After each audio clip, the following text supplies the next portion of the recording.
Hello friends, this is Shalini Srivastava. स्वागत है आपका टीचिंग लर्नर्स में। फ्रेंड्स, आज हमने एक आपका नया जो है लेक्चर स्टार्ट किया है। तो इसमें हम देखते हैं कि हमने पेडागोजी से संबंधित हम कोई एक टॉपिक लेंगे जो आपके सीटेट के लिए बहुत ही महत्वपूर्ण होंगे। सीटेट हो गया या रीट हो गया, जिसकी भी आप दे रहे हैं, जिसमें पेडागोजी पूछी जाती है। तो उसमें हम आपका एक टॉपिक लेंगे जो हमेशा पूछा जाता है आपके एग्ज़ाम में। कोई विधियाँ ले सकते हैं, किसी भी सब्जेक्ट की कोई भी महत्वपूर्ण टॉपिक लेते हैं जो हमेशा आपके एग्ज़ाम में हर साल पूछा ही जाता है। तो उनको हम लेंगे और एक ही क्लास में ज़्यादा से ज़्यादा 5 से 10 मिनट में ख़त्म करने की कोशिश करेंगे कि आपका एक टॉपिक उसी क्लास में क्लियर हो जाए। ऐसा नहीं सीक्वेंस में हम पूरी शिक्षण को नहीं पढ़ाएंगे, पूरी पेडागोजी नहीं पढ़ाएंगे। बस जो विधियाँ इंपॉर्टेंट हैं, जो चीज़ें इंपॉर्टेंट होगी पेडागोजी से संबंधित, उन चीज़ों को हम लेके आएंगे 5 से 10 मिनट की क्लास में, जैसे हमने पेट से पहले आपके लिए शुरू किया था। ओके, पेट से पहले हमने जीएस की शुरू किया था। अब ये क्लास आपके सीटेट जो आपका एग्जाम आने वाला है, इसके लिए बहुत ही महत्वपूर्ण होगा। रीट में भी पेडागोजी पूछी जाएगी, उसके लिए भी इंपॉर्टेंट होगा। और आपका जो भी एग्जाम है DSSS और KVS, जहाँ भी पूछा जाएगा पेडागोजी, वहाँ के लिए इंपॉर्टेंट हो जाएगी आपकी। लेकिन हम क्या है, जो चीज़ें ज़्यादा पूछी जाती हैं, जो बहुत ज़्यादा इंपॉर्टेंट है, उन्हीं टॉपिक को हम यहाँ डिस्कस करेंगे। ओके, तो आज हमने लिया है आगमन विधि और निगमन विधि को। आज हमने आगमन विधि एवं निगमन विधि को लिया है। तो इन दोनों विधियों को आज हम देखेंगे और डिटेल में देखेंगे कि इसके बाद आपको इन दोनों विधियों को कहीं से पढ़ने की आवश्यकता नहीं होगी। और ये दोनों विधियां हमेशा जो है एग्जाम में आपकी पूछी जाती हैं, हर साल पूछी जाती हैं। चलिए सीधे सीधे हम देखते हैं आगमन विधि और निगमन विधि। क्लास पे आगे बढ़ने से पहले अगर आपने हमारे चैनल को सब्सक्राइब नहीं किया तो प्लीज़ चैनल को सब्सक्राइब कर दें, शेयर कर दें, कमेंट करें और ज़रूर बताइएगा क्लास कैसी लगी। चलिए स्टार्ट करते हैं। चलिए अब सीधे हम क्लास को देखते हैं। हमने यहाँ क्या लिखा है, आगमन विधि और निगमन विधि। ओके, और यहाँ पे हम लिख दिया सीटेट स्पेशल, क्योंकि आपकी जल्दी ही एग्जाम आएगा सीटेट का, लगभग दिसंबर के मध्य से स्टार्ट हो जाएगा। तो इसके लिए आपकी सबसे ज़्यादा जरूरी क्लास बनेगी। तो हम शिक्षण विधियों में से हमने आज आगमन विधि और निगमन विधि को लिया है। इन दोनों विधियों को इतने अच्छे से पढ़ेंगे कि आपको कहीं से पढ़ने की ज़रूरत नहीं होगी। और अच्छे से पढ़िए, इससे हर बार आपके एग्जाम में क्वेश्चन पूछा जाता है। बहुत ही ज़्यादा इंपॉर्टेंट विधियाँ हैं ये दोनों। ओके, तो सबसे पहले हम आते हैं आगमन विधि पे। तो आगमन विधि को अंग्रेजी में क्या बोलते हैं, इंडक्टिव मेथड। क्या बोलते हैं, इंडक्टिव मेथड। ये याद रखिएगा, इंडक्टिव मेथड। ओके, तो आगमन विधि का मतलब इंग्लिश में बोलेंगे इंडक्टिव मेथड हो गया। फिर आगे की बात करें कि इसका प्रतिपादन किसने किया था, तो अरस्तु ने किया था। प्रतिपादक कौन थे, अरस्तु थे। ये चीज़ें बहुत बार पूछी गई हैं, इसको इंपॉर्टेंट है, याद रखिएगा।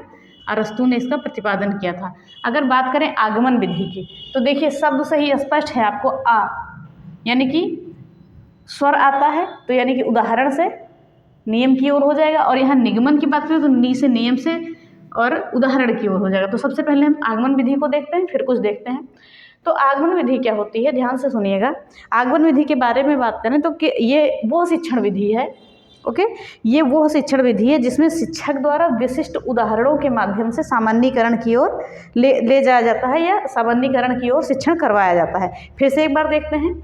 शिक्षण वह विधि है जिसमें शिक्षक द्वारा विशिष्ट उदाहरणों के माध्यम से सामान्यीकरण की ओर शिक्षण कार्य कराया जाता है। अर्थात हम सीधा सीधा कह सकते हैं कि उदाहरण से नियम की ओर है, यानी कि सामान्यीकरण नियम की ओर। यहाँ से पूरा सामान्यीकरण हम कर लेते हैं। तो ये तो हमारी परिभाषा बन गई। तो सीधा सीधा वह शिक्षण विधि जिसमें शिक्षक अपने छात्रों को विशिष्ट उदाहरणों के माध्यम से सामान्यीकरण की ओर शिक्षण कराता है। तो ये हो गया आपका आगमन विधि के बारे में हमने थोड़ा सा जाना। फिर यहाँ देखते हैं शिक्षण सूत्र इसमें कौन कौन सा काम करता है। तो सीधा सीधा ये आपको कई बार पूछा जा चुका है कि उदाहरण से नियम की ओर किस विधि के लिए ये शिक्षण सूत्र काम करता है। तो उदाहरण से नियम की ओर, ज्ञात से अज्ञात की ओर, विशिष्ट से सामान्य की ओर, स्थूल से सूक्ष्म की ओर और प्रत्यक्ष से प्रमाण की ओर। तो सीधे सीधे हम जानेंगे कि अगर हमें देखिए उदाहरण के माध्यम से अगर हम नियमों पे जाते हैं तो ये हमारी आगमन विधि कहलाती है। ओके, फिर ज्ञात से जो चीज़ें हमें ज्ञात होती हैं उसको लेके उसके बाद हम उसे अज्ञात चीज़ों पर जाते हैं, उनको इन चीज़ों को ज्ञात करते हैं। फिर विशिष्ट से सामान्य की ओर जाते हैं। ओके, स्थूल से सूक्ष्म की ओर जाते हैं और प्रत्यक्ष से प्रमाण की ओर जाते हैं। तो ये शिक्षण सूत्र आपके इसमें काम करते हैं। ये सारे शिक्षण सूत्र याद रखिएगा, सीधा सीधा आपके एग्जाम में पूछता है कि आगमन विधि के अंतर्गत शिक्षण सूत्र काम करते हैं। तो ये सारे शिक्षण सूत्र आपके काम करते हैं, तो इनको याद रखिएगा। तो इसमें क्या होता है, पहले जो बच्चे को है उदाहरण दिया जाता है। ये बच्चा पहले उदाहरण के माध्यम से नियमों तक पहुँचता है यहाँ पे। ओके, और ये शिक्षण की जो है सर्वश्रेष्ठ विधि मानी जाती है। ये इंपॉर्टेंट बनेगा, ये लाइन आपकी याद रखिएगा, सर्वश्रेष्ठ विधि। तो ये आपकी शिक्षण की सर्वश्रेष्ठ विधि बनेगी। इस पर 4 स्टार 5 स्टार 6 स्टार जितने भी स्टार चाहें आप लगा सकते हैं। ये सीधा सीधा क्वेश्चन आपका बन सकता है कि शिक्षण की सर्वश्रेष्ठ विधि कौन सी है, तो आगमन विधि है। ओके, क्योंकि आगमन विधि को उदाहरणों के माध्यम से समझाया जाता है, जो बच्चों के लिए बहुत ही अच्छी विधि मानी जाती है। ओके, जो बच्चों के लिए सबसे अधिक विधि मानी जाती है कि उदाहरण के माध्यम से उन्हें समझाएंगे। वैसे तो उनको नियमों का इतना ज्ञान नहीं होता छोटे बच्चों को, नहीं तो बड़े बच्चों के लिए बहुत ही लाभदायक विधि होती है। तो शिक्षण की सर्वश्रेष्ठ विधि होती है आगमन विधि, अंग्रेजी में बोलते हैं इंडक्टिव मेथड। प्रतिपादक थे इसके अरस्तु। ये क्या होता है, उदाहरण से नियम की ओर। मेन चीज़ आपको याद रखना है, आगमन विधि में क्या, उदाहरण से हम नियम की ओर जाते हैं। ये लाइन बहुत ही ज़्यादा इंपॉर्टेंट बनेगी आपकी। एक मिनट, सॉरी। ओके, तो ये हमने देखा सर्वश्रेष्ठ विधि है उदाहरण से नियम की ओर। सॉरी। चलिए अब देखते हैं इसकी विशेषताएं क्या क्या हैं। पहली बात तो ये मनोवैज्ञानिक विधि है। आगमन विधि क्या है, एक मनोवैज्ञानिक विधि है और ये है क्रियाशीलता के सिद्धांत पर कार्य करती है। आगमन विधि जो है एक मनोवैज्ञानिक विधि है एवं यह जो है क्रियाशीलता के सिद्धांत पर कार्य करती है। और यहाँ से जो अर्जित ज्ञान होता है, आगमन विधि से जो अर्जित ज्ञान होता है ये अस्थायी होता है। तो जाहिर सी बात है, अगर हम उदाहरणों के माध्यम से सीखेंगे तो वो ज्ञान हमारे दिमाग में रुकेगा और वो ज्ञान हमारा अस्थायी होगा। उसके बाद करते हैं, यहाँ बच्चा स्वयं कार्य करने को सीखता है, यानी करके सीखता है बच्चा। उदाहरणों के माध्यम से ही वह नियमों तक पहुँचता है। तो ये कहा जाता है कि बालक यहाँ पे स्वयं करके सीखता है। फिर बात करते हैं, यहाँ पे नवीन ज्ञान एवं नियम की जानकारी होती है बालकों को कि वो नए ज्ञान और नियमों को जानते हैं यहाँ से। तो हमने विशेषताएं देख ली। सबसे पहले कौन सी विशेषताएं देखी कि ये मनोवैज्ञानिक विधि है और ये क्या है, क्रियाशीलता के सिद्धांत पर कार्य करती है। और आगमन विधि से जो ज्ञान होता है वो अस्थायी ज्ञान होता है और यहाँ से बच्चे स्वयं कार्य करते हैं और यहाँ पे जो है नवीन कार्य और नवीन ज्ञान और नियमों को जाना जा सकता है। ओके, या विषय संबंधी नवीन ज्ञान और नियमों को इकट्ठा हम करते हैं। तो ये सारी चीज़ें हो गई। फिर देखते हैं दोष में क्या है। ये दोष, इसमें दोष ये क्या है कि इसमें समय अधिक लगता है। जाहिर सी बात है, जब हम उदाहरणों के माध्यम से नियमों तक ले जाएंगे तो थोड़ा सा समय लगेगा और यहाँ जो है पाठ्यक्रम को पूरा करने में थोड़ी सी समस्या आती है।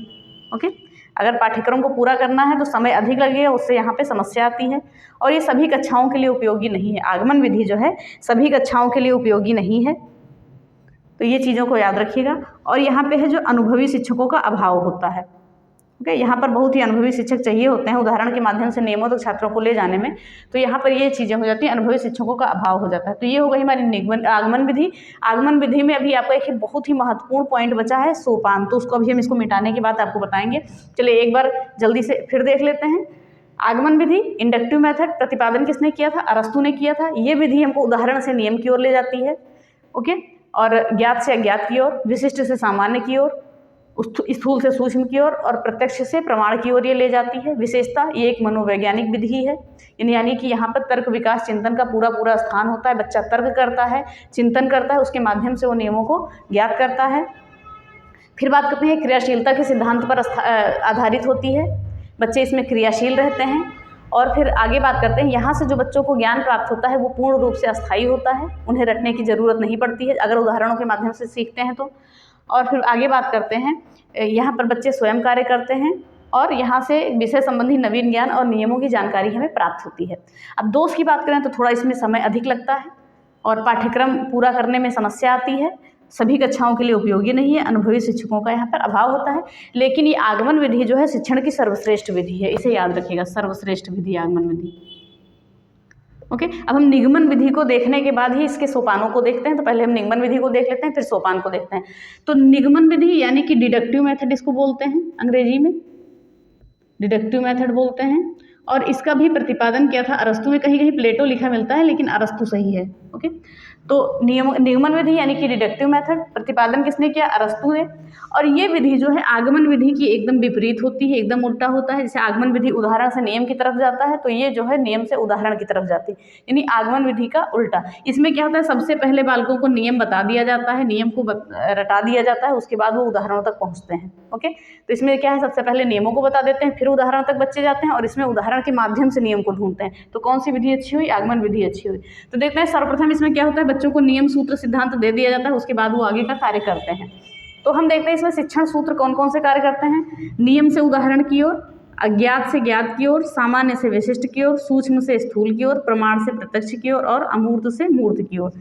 तो ये लाइन आपकी ऐसे सीधा सीधा पूछ लेता है कि अगर कोई बच्चा है जो नियम के माध्यम से उदाहरण तक पहुंच रहा है तो वहाँ पर कौन सी शिक्षण विधि कार्य करती है, तो निगमन विधि कार्य करती है नियम से उदाहरण की ओर। ओके, यहाँ पर हम नियम से उदाहरण की ओर जाते हैं और बात करते हैं यहाँ पर अज्ञात से ज्ञात की ओर जाते हैं नियमों के माध्यम से, सामान्य से विशिष्ट चीज़ों की हम खोज करते हैं, सूक्ष्म यानी कि छोटा, स्थूल यानी कि बड़ा, यानी छोटी चीज़ों से हम बड़ी चीज़ों तक पहुँचते हैं, और प्रमाण से प्रत्यक्ष की ओर पहुँचते हैं, और अमूर्त से मूर्त की ओर। अमूर्त यानी कि जो चीज़ें हमें दिखाई नहीं देती हैं, और मूर्त यानी कि जो चीज़ें हमें दिखाई दे रही हैं। तो ये हो गया शिक्षण सूत्र आपका। अब हम देखते हैं विशेषता क्या है इसकी। विशेषता ये है कि अगर बच्चा नियमों के माध्यम से सीख रहा है, पहले उसको नियमों की जानकारी होनी चाहिए, तो ये बड़ी कक्षा के लिए उपयोगी है। निगमन विधि क्या है, बड़ी कक्षा के लिए उपयोगी है। और यहाँ पर क्या है, बच्चा कि कम समय में अधिक ज्ञान अर्जित करता है, लेकिन वो अस्थायी नहीं होता है, याद रखेगा। यहाँ पर बच्चा कम समय में अधिक ज्ञान अर्जित करता है, लेकिन वो ज्ञान इसका अस्थायी नहीं होता है। ये गणित के लिए जो है अत्यंत सरल विधि है, क्योंकि गणित में पहले ये सूत्र को याद कर लेते हैं, उसके बाद सॉल्व करते हैं, तो गणित के लिए अत्यंत सरल विधि मानी जा सकती है। और ये व्यवहारिक विधि होती है। और यहाँ पर ज्ञानार्जन जो है तीव्र गति से जितनी जल्दी ज्ञानार्जन होता है उतनी ही जल्दी बच्चे भूल भी जाते हैं। तो ये इसकी विशेषता हो गई। एक बार विशेषताओं को और देखते हैं। बड़ी कक्षाओं के लिए उपयोगी है, कम समय में अधिक ज्ञान यहाँ पर अर्जित हो जाता है। गणित की अत्यंत सरल विधि है, क्योंकि पहले हम नियमों को जान लेते हैं, सूत्रों को जान लेते हैं, उसके बाद सॉल्व करते हैं। और ये व्यवहारिक विधि है, और ज्ञानार्जन यहाँ पर तीव्र गति से होता है, लेकिन ज्ञानार्जन के साथ साथ जैसे हम तेज तेज सीखते हैं वैसे ही जल्दी ही भूल जाते हैं। दोष क्या है, अमनोवैज्ञानिक विधि। यहाँ पर तर्क चिंतन का स्थान नहीं होता है, क्योंकि बच्चों को यहाँ पहले ही नियमों से अवगत करा दिया जाता है, इसलिए बच्चे तर्क नहीं लगा सकते, उसी नियम के आधार पर क्वेश्चन सॉल्व कर देते हैं। तो तर्क और चिंतन का स्थान नहीं होता है। और यहाँ पर जो है सीखने में आनंद नहीं आता है, ये इंटरेस्टिंग मेथड नहीं होता है। और यहाँ पे क्या होता है, दूसरों पर निर्भरता, यानी कि नियमों पर निर्भरता, यानी कि दूसरों पर निर्भरता होती है। अगर आपको नियम नहीं मालूम है तो कोई आपको बताएगा, उसके बाद नियमों का ज्ञान होगा आपको। और यहाँ से जो है अर्जित ज्ञान, जैसे कि यहाँ हमने बताया, अर्जित ज्ञान अस्थायी नहीं होता है। आत्मविश्वास बच्चों में नहीं आता है, कमी होती है, रटने पर बल दिया जाता है, क्योंकि नियमों को जब तक हम याद नहीं करेंगे तब तक उदाहरण को कैसे सॉल्व करेंगे। तो ये चीज़ें हो जाती हैं कि नियमों को याद करना पड़ जाता है। हम एक बार इनको और देखते हैं। निगमन विधि, डिडक्टिव मेथड प्रतिपादन किसने किया, अरस्तु ने किया था। ये शिक्षण सूत्र किस पे काम करता है, नियम से उदाहरण की और ये आगमन विधि का विपरीत होता है, उल्टा होता है। यहाँ पर अज्ञात से ज्ञात की ओर जाते हैं, सामान्य से विशिष्ट की ओर जाते हैं, सूक्ष्म से स्थूल की ओर, प्रमाण से प्रत्यक्ष की ओर, अमूर्त से मूर्त की ओर। तो ये इसकी शिक्षण विधियाँ हो गई, इनको जरूर याद रखिएगा शिक्षण विधियों को। अब विशेषता में बात करें, बड़ी कक्षा के लिए उपयोगी है, कम समय में अधिक यहाँ पर ज्ञान मिल जाता है, गणित के लिए अत्यंत सरल है, व्यवहारिक विधि है, ज्ञानार्जन तीव्र गति से होता है। ये विशेषताएं हो गई। अगर हम देखें दोष क्या होता है, तो अमनोवैज्ञानिक विधि है, यहाँ पर तर्क चिंतन का कोई स्थान नहीं होता है, सीखने में आनंद बच्चों को नहीं आता है, दूसरों पर निर्भर रहते हैं बच्चे, अर्जित ज्ञान क्या है, अस्थायी नहीं होता है, आत्मविश्वास की बच्चों में कमी होती है, और रटने पर अधिक बल दिया जाए, यानी कि बच्चों को रटना पड़ता है या स्मरण शक्ति तीव्र रखनी होती है। तो ये हो गया निगमन विधि और आगमन विधि और निगमन विधि। तो हम देखते हैं अभी इसके आगमन विधि के सोपान क्या हैं, जो बहुत ही ज़्यादा आपके पूछे जाते हैं। थोड़ा समय भी आपका अधिक हो रहा है, तो कोई बात नहीं, दोनों विधि आप समझ लीजिए अच्छे से। तो चलिए हम इसके सोपान को भी देख लेते हैं, फिर हम आगे बात करते हैं। चलिए जल्दी से समझते हैं। हमने आगमन विधि के सोपानों को लिख दिया है। तो आगमन विधि के सोपान कितने होते हैं, 4 होते हैं। ये आपका क्रम में लगाने के लिए आता है, ये बहुत ही इंपॉर्टेंट आपका बनता है। इस पे इसकी जितने भी चाहें आप स्टार लगा सकते हैं, बहुत ही बार पूछा गया है और हर बार लगभग ये पूछा जाता है सीक्वेंस में लगाने के लिए। तो सोपान क्या होते हैं, आगमन विधि के 4 होते हैं। तो सबसे पहले क्या होता है, उदाहरणों का क्या प्रस्तुतिकरण किया जाता है, किसके द्वारा, शिक्षक के द्वारा। ओके, शिक्षक के द्वारा सबसे पहले उदाहरणों का प्रस्तुतिकरण किया जाता है। उसके बाद उस उदाहरण का निरीक्षण करते हैं, या एक शब्द और आपका यहाँ पे आ जाता है विश्लेषण। तो इन दोनों में से आपका सेकंड नंबर पे कोई भी शब्द आ सकता है। तो सबसे पहले उदाहरणों का प्रस्तुतिकरण किया जाता है, फिर उदाहरणों का निरीक्षण या विश्लेषण करते हैं, फिर उसके बाद उसका सामान्यीकरण किया जाता है। तो आपका सामान्यीकरण शब्द भी यहाँ पूछ सकता है और सरलीकरण भी पूछ सकता है, इन चीज़ों को याद रखिएगा। फिर लास्ट में क्या करते हैं, नियमों का या तो निर्माण या सत्यापन या परीक्षण। तो परीक्षण ज़्यादा तर लिखा होता है आपके उसमें। तो सबसे पहले क्या है, उदाहरणों का प्रस्तुतिकरण होता है शिक्षक के द्वारा, फिर उसका विश्लेषण करते हैं, फिर सरलीकरण या सामान्यीकरण करते हैं, फिर क्या करते हैं, निर्माण, सत्यापन या परीक्षण। वैसे परीक्षण लिखा होता है। तो आपको सीक्वेंस में इसको याद रखना है, सीक्वेंस में सीधा सीधा लगाने को आता है और कई बार आ भी चुका है। आप पुराने पेपर लगाएंगे तो उसमें आपको दिखेगा। लिखा रहेगा उस उदाहरणों का प्रस्तुतिकरण, उदाहरणों का विश्लेषण, उदाहरणों का सामान्यीकरण और नियमों का सत्यापन। तो देखिए हमने यहाँ से उदाहरण से स्टार्ट किया और हम नियम पे पहुँचे। तो सीधे सीधे ये हमारी विधि कौन सी थी, उदाहरण से नियम की ओर की विधि थी। तो इनके उदाहरण के माध्यम से हमने सॉल्व किया, फिर सीधे हम नियम पे पहुँचे और नियम का हमने यहाँ पे निर्माण कर लिया, सत्यापन कर लिया और परीक्षण कर लिया। तो ये चीज़ें हो गई। तो हमने 4 सोपान देखे आगमन विधि के, बहुत ज़्यादा इंपॉर्टेंट बनेंगे, इनको जरूर याद रखिएगा। उदाहरणों का प्रस्तुतिकरण, उदाहरणों का विश्लेषण, उदाहरणों का जो है फिर सरलीकरण या सामान्यीकरण, फिर उदाहरणों का निरीक्षण। तो इन सारे शब्दों को याद रखिएगा क्योंकि इन सभी में से कोई भी शब्द दे सकता है। तो देखिएगा इसको। तो सोपान हो गया, ये बहुत इंपॉर्टेंट बनेगा आपका सोपान, अच्छे से याद करेगा। और ये विधि आपके लिए बहुत ही ज़्यादा ज़रूरी है क्योंकि हर बार ये सीटेड में आपका पूछा जाता है। हर बार आगमन विधि और निगमन विधि सीधे सीधे क्वेश्चन यहाँ से बनते हैं, चाहे इसके अंतर्गत शिक्षण सूत्रों को ले लेता है, चाहे विशेषताओं को ले लेता है या दोषों को ले लेता है, कोई भी चीज़ है और क्वेश्चन बन जाता है। प्रतिपादक जरूर याद रखिएगा, अरस्तु है। तो ये हो गई हमारी आगमन विधि और निगमन विधि। आगमन विधि की उल्टी क्या, निगमन विधि होती है। निगमन विधि की उल्टी आगमन विधि होती है। आगमन विधि में हम उदाहरण से नियम की तरफ जाते हैं, निगमन में नियम से उदाहरण की तरफ। निगमन नियम से ही स्पष्ट है, निगमन से स्पष्ट है कि नियम। ओके, तो ये चीज़ें हमने देख ली, आगमन विधि और निगमन विधि, और सभी चीज़ों को जान लिया। यहाँ से सीधे सीधे आपके क्वेश्चन बनते हैं। जैसे पूछ लिया गया कि अगर कोई बच्चा है उदाहरण के माध्यम से सॉल्व कर रहा है फिर नियमों तक पहुँचता है तो कौन सी विधि हुई, तो वो आगमन विधि हुई। तो ये सारी चीज़ें हो गई, आपने देख लिया। क्वेश्चन लगाएंगे, आपके लग भी जाएंगे। जरूर बताइएगा क्लास कैसी लगी, कमेंट बॉक्स में जरूर बताइएगा। और आपको जो भी विधि पढ़नी हो सीटेट के पेडागोजी से संबंधित, वो विधि आप कमेंट बॉक्स में डाल दीजिएगा, हम उसको बता देंगे। तो जरूर कमेंट बॉक्स में जरूर लिखिएगा और अधिक से अधिक क्लास को शेयर करिए। और हमारी टेलीग्राम आईडी है teaching learners by Shalini Srivastava, तो वहाँ पे इस क्लास की लिंक आपको पहुँच जाएगी।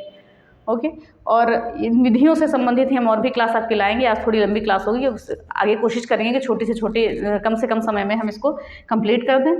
तो ज़रूर बताइएगा कैसी लगी क्लास, और ज़्यादा से ज़्यादा क्लास को लाइक करें, शेयर करें, कमेंट करें, सब्सक्राइब करें और लोगों तक भेज दें। धन्यवाद, जय हिंद।